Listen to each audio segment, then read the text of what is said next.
Right, so our Prime Miniature Rishi Sunak caused a fair bit of old buzz last night because apparently the country is descending into an anti-democratic mess where people are afraid to leave their houses for fear of what might happen to them. And also George Galloway won a by-election, so that must be a sure sign that extremist disruption is on the rise. God forbid the will of the people is to walk away from you and your extremist government, along with Starmer, who supports you in this nonsense, quelle surprise. Because you're the one supporting a genocidal nation in Israel right now, not the British public. Sunak appears to be trying to manufacture some kind of national crisis here, and people are justifiably asking the question as to whether our unelected and mandateless Prime Minister, knowing he is certain to lose the next election, is manufacturing this crisis to avoid calling the general election itself. Right, so Sunak's message to the nation last night, nigh on 12 minutes of absolute blithering hard-right nonsense, none of which I'm going to reproduce here. I'd quite like you to watch this video, not doze off partway through it. But that doesn't mean I'm not going to thoroughly shred the drivel he came out with, which was borderline fascistic. Basically made out that everyone and their dog who supported George Galloway or is advocating for an end to genocide via protest or peaceful demonstration is tantamount to an enemy of the state now. It struck me as not uncoincidental that he did this the night that the Rochdale by-election results came out, so he could absolutely go on the attack against George Galloway. Galloway is a man with many considerable faults. His views on Israel and Palestine and the Middle East, however, are not amongst them. Galloway won in a constituency with a large Muslim population, but was still some 75% white, and he won mainly because he stood with the people of Palestine, with the people of Gaza, and won on a platform of giving the government and the opposition parties a bloody nose for backing the genocidalists of Israel instead. Sunak is calling peaceful demonstrations on our streets for an end to the violence, to tell our elected representatives that we do not support this. Galloway's election further proof of this, that instead these are intimidating, that these are planning acts of violence even. Sunak said there are Jewish children afraid to wear their uniforms and said that Muslim women are abused in the streets on the basis of terrorists they have no connection with. That's not the protest doing that. That's you and your government doing that. I don't advocate for anyone being attacked on the street, but it's not coming from these protests. Certainly not the many Muslim and Jewish people who are taking part in them for a start. People like you and Keir Starmer endanger Muslim people. Knuckle-dragging fools who believe what you say and your loyal media say will associate them with Hamas. You've driven that. You don't differentiate between Hamas and ordinary innocent Palestinians. That the majority of Muslim people are completely innocent, law-abiding citizens. You also allow your own MPs to mouth off about Islamist threats and the likes in our country. Extremists who Sunak brings up himself again in this speech. He literally does it again himself. When this threatens the very people you claim to want to protect, it's just blatant petty racism being weaponized yet again. Trying to paint some Muslims as good devotees of Islam and others as extremists following Islamism. Well, this is a very dangerous muddying of the waters because people will judge others on what they see, how they dress. You are endangering these people, and based on what? What evidence other than you don't like these protests and you're choosing to blame them? Starmer's just as bad, visiting a Muslim centre at the end of last year and telling people there to release the hostages when they aren't Hamas. Equally, if there are Jewish people being legitimately threatened for their faith, that is wrong and should be dealt with. And the police have the power to do that already. But it is also true to say this issue has been weaponised to death, and the fact you enable that to take down a Labour leader who threatened the status quo, along with his own party who did that, shows this again is a problem establishment politicians created, and now you can't fix it, you can't get that genie back in its bottle. So instead you seek to deflect and blame people marching against Israel, conflating that with Judaism, Jewishness being pro-Israel when it's not, when so many Jewish people are not. They are ardently anti-Zionist themselves, and they condemn what Israel is doing. He complained about people storming council meetings. Well, these are public events, and there have been protests at them, not attacks. MPs protested outside their front doors he now claims is unacceptable, as we saw recently with Tory MP Tobias Ellwood. Yet where was all this condemnation when Jeremy Corbyn was being doorstepped daily? They laughed at that. Where indeed was the condemnation of the attack on George Galloway in 2014, which left him scarred? Somebody who was pro-Zionist, pro-Israel, and that's the reason he wears that hat of his all the time. Seems a good point to move on to Galloway, actually. As Sunak said, it is beyond alarming that he's been elected, saying he dismisses the horror of what happened on October 7th, glorifies Hezbollah, and was endorsed by the BNP. I'm going to come to Galloway's response in the next video I'm making. It absolutely warrants a video all of its own, because it is an absolute masterclass in taking down both politicians and the media alike. So look out for that one later. But to address Sunak's points here, whereas he is still obsessed over what happened on October 7th, Galloway, and frankly most of this country, are more appalled at the 5 months of genocide that's happened since, which you support, and are still supplying arms to carry on. Hezbollah is part of the Lebanese government, much as Hamas are Gazan governments. You can call them terrorists. The UK can define them as terrorists. All they like. And as appalling as the optics of someone like Nick Griffin of the BNP supporting Galloway is, equally nobody has any control over who supports you. Both, at the end of the day, have been fringe politicians for a while. Therefore, anti-establishment politics. Griffin absolutely deserves to stay there and should stay there and doesn't belong anywhere near mainstream politics. But equally, if I was Sunak, I'd be more concerned about the 5,000 or so hard-right members of Britain First who have apparently joined his party. So I'd say look in your own backyard for the far right first.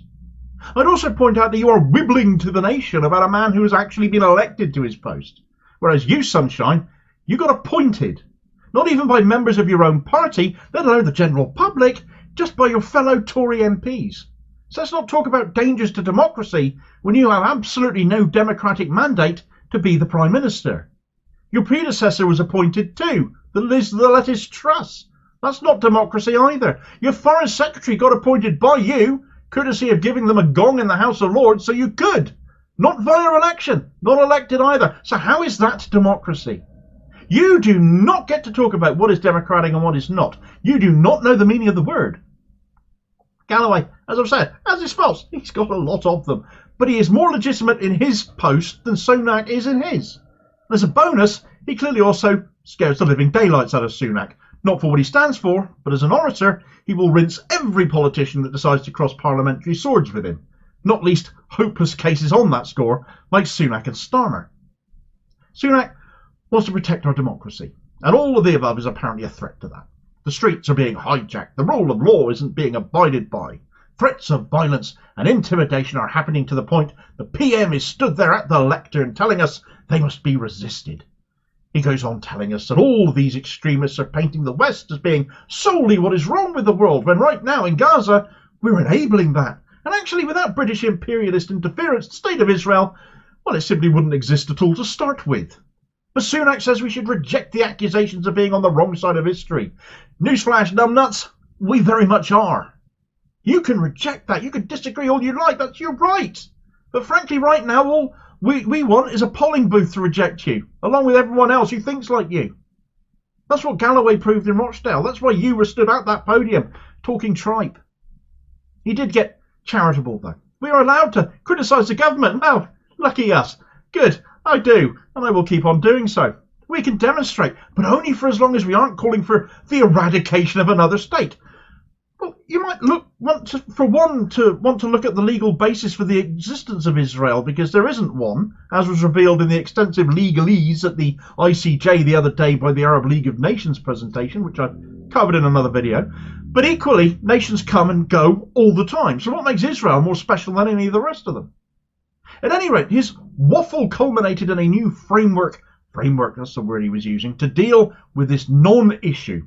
Police being told, we'll support you in policing protests. A veiled message, if ever there was one, that they will be protected despite potentially being allowed to be more heavy-handed, perhaps. Who'd be surprised? A crackdown on universities allowing dissenting views to be platformed at them. And, of course, deportation of the very people he says he wants to protect if they aren't sticking to the right message. His message, obviously. There were no calls per se for new legislation here, though. If any feature in this framework he spoke of, that remains to be seen. New laws have been denied. I'm not convinced so. After all, it is coming from a Tory. However, this fabricated concoction of dissent facing Britain does smack of a manufactured crisis here, especially when he talks of people calling for jihad on our streets. A projecting anti-Semitic tropes onto Big Ben. Not true. The phrase from the river to the sea is not anti-Semitic. How can it be when Zionists use it themselves when referring to Israel having that right? It's all very extremist language, we're told. But it isn't us saying it. It's the Prime Minister. In an election year, and as crooked and corrupt as Sunak's government has been, could this supposed danger to the fabric of our society be the first step towards calling off the election entirely? Now, Sunak right now is denying that, so he's been asked. But of course he could come out to that podium again and say, well, things are worsening as our position on all things Israel don't shift. Both the government and their support for the Netanyahu regime and our support for an end to the genocide and a Palestinian state. Who'd put it past our parliamentary Tory party appointed PM, who's never won a vote for his leadership, never won a vote to be PM or even Tory leader, to keep on avoiding that when he knows he would lose, and seemingly has an opportunity right now in this confected crisis to be able to avoid one. We can't afford to change leader at this dangerous time and all of that. Starmer, as always, is in complete agreement with his statement, and what he said at the podium yesterday, is rancid as it was. So who'd rule out the possibility of a potential government of national unity between them? United in their loyalty to Israel, that would be. Loyalty to the establishment and against all of us and what we actually want from our leaders. A whole now is not the time to change leadership narrative when we have this massive crisis to deal with. You can see it being rolling out now. I can completely see Sunak eventually stalling the election to desperately cling to power. But I can't see all of his own party necessarily agreeing with it. So many of them actually want Sunak gone as it is. Quite what he gets out of being PM with all the wealth he has, I don't know. Contacts for future business dealings, I suppose, because he can never have enough money. As for a joint government with Labour on this, Starmer is too power hungry, I fancy, to actually share power. He's too much of a control freak within his own party for that, even if they are seemingly always on the same page as the Tories. Fundamentally, there has to be more to this going on, because we know Sunak is just making so much of this up. It can't just be about demos. It can't just be about George Galloway. So what is the bigger issue here? What is he up to? Because nobody is buying what he is selling to our faces here. And I know I'm not the only person thinking this. Rishi Sunak is saying a guy getting elected in Rochdale is bad for democracy despite not having a mandate to literally run the country himself. A guy that is saying people opposing and demonstrating against him is mob rule, despite him and his government aiding and abetting in genocide in the Middle East right now. And that those opposing him could face increased consequences going forward. A guy that wants to deport migrants in violation of human rights legislation. When Sunak is talking about this being a bad day for democracy, and he needs to enact further measures, it's out and out first step on a descent into fascism. It's the language of dictators he's coming out with here. Because our protests, our speaking out against him and what he stands for is working. So how long until people are being literally arrested and imprisoned over this, when what we are doing is proving to be so effective, especially if he gives himself more time to deliver on this? We are a threat to the establishment order when we see what our government and our politicians on both sides of the House are doing, and we are opposed to that. They like things as they are. But when we change our minds on that, clearly we're being seen as the enemy then. Not votes to be won, but a problem to be dealt with. In that vein, we saw George Galloway elected, and this is why he was elected, because he threatens that status quo too. Check out this video recommendation for my take on that, and I'll hopefully catch you on the next vid. Cheers, folks.